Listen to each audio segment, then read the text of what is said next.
Ada banyak cara untuk meningkatkan ekonomi sebuah negara, mulai dari membuat kebijakan yang pro rakyat, kemudahan berusaha, kesamaan peluang di dalam akses pendanaan, pasar bebas yang diterapkan tanpa intervensi regulator yang memihak ke perusahaan besar atau ke perusahaan BUMN, pasar adil atau fair market, bertumbuh pada kualitas dan servis, bukan pada kekuatan modal besar dan keberpihakan peraturan yang direkayasa. Membiarkan IKM atau industri kecil menengah untuk mengkopi merek-merek besar dunia, membiarkan mereka tanpa izin berusaha untuk membuat atau memproduksi barang-barang apapun tanpa izin itu, karena barang itu tidak dimakan, tidak dimasukkan ke mulut yang mungkin berefek bisa mematikan. Beda dengan industri makanan, jamu, obat-obatan. Ini harus dijaga karena benda-benda ini tadi adalah sesuatu yang dimasukkan ke tubuh manusia dan itu harus dijaga. Sekali lagi, kalau pupuk, fashion, benda beginian nggak akan ada yang makan. Ya biarkan saja tanpa izin, biarkan pasar yang memutuskan. Ada lagi cara membangun ekonomi Indonesia yang lebih agresif. Sampai saat ini belum dilakukan oleh pemerintah, yang coba kita usulkan, semoga bermanfaat. Kepada Pak Presiden, kita tidak saling kenal. Bagaimana kita bersahabat lewat udara saja? Cara ini akan lebih cepat dan lebih baik karena tidak mengganggu konstelasi politik di sekitar istana. Pak Jokowi, bersama ini kita bermaksud menyampaikan ide untuk memajukan bangsa Indonesia ini, ekonomi Indonesia ini, melalui strategi ekonomi yang banyak dibicarakan saat ini, yaitu MMT. Proyek ini kita sebut namanya Jokowi Boys, atau bahasa lainnya adalah anaknya Pak Jokowi. Prinsip sederhananya begini, kita ingin membangun ekonomi mikro langsung oleh pelakunya. Kita tahu membangun ekonomi paling cepat adalah modali mereka yang sudah terbukti berhasil. Usahanya jalan, manajemennya bagus, profitnya bagus. Pasti orang itu sanggup dan punya leadership yang bagus, punya manajemen skill yang bagus, dan nalurinya mencari peluang bisnis serta profit pasti sudah mumpuni. Biasanya usia mereka telah melewati pahit manis berbisnis, usia kira-kira 30-45 tahun, di mana secara waktu sudah punya usaha lebih dari 10 tahun. Kita gunakan teori trickle down,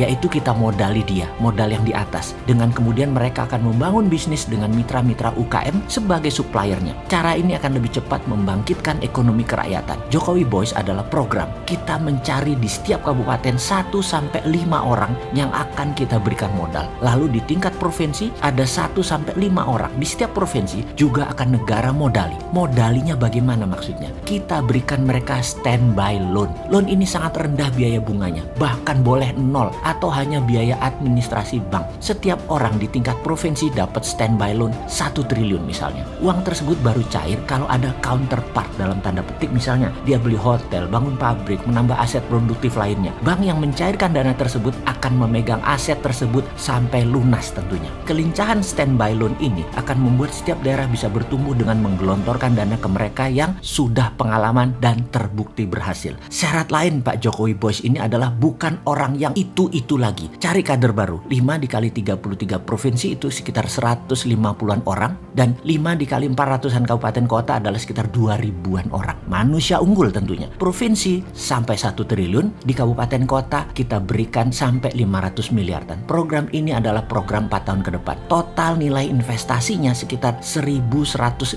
triliun, di mana APBN nasional adalah per tahun 2.000 triliun, atau 4 tahun adalah 8.000 triliun. Anggaran Jokowi Boys ini sekitar 15%-an dari APBN, dan dana ini bukan dana hilang. Ini investasi karena kembali semuanya. Bukan seperti bansos yang ternyata dimakan juga sama pejabatnya. Bank BUMN dan lembaga keuangan milik negara mampu menangani hal ini karena uang beredar nasional adalah 6.000 triliun. Bank BUMN menangkap lebih dari 60%-nya. Kita tahu UKM dan IKM itu tumbuhnya bisa 30% per tahunnya. Demikian juga pengusaha swasta. Kalau menggunakan trickle down teori ini, strategi ini akan terukur kemajuannya dan pertumbuhannya. Dalam 4 tahun, setiap tahunnya pertumbuhan nasional garansi akan tumbuh lebih dari 9% karena didorong oleh 2.000-an orang utama yang akan mengangkat 10 juta orang langsung dan tidak langsung, yang akan meningkatkan ekonomi 20%-an per tahun. Saya yakin Pak Presiden punya tim yang mampu menyeleksi, mengawasi, menumbuh kembangkan orang pilihan tersebut untuk jadi agent of changes ekonomi nasional. Oh iya, pastikan satu hal lagi Pak Presiden, mereka yang terpilih nanti pastikan mental dan ideologinya patriotis, nasionalis, NKRI garis lurus. Lalu pastikan jangan kasih ke Bosman Mardigu ya.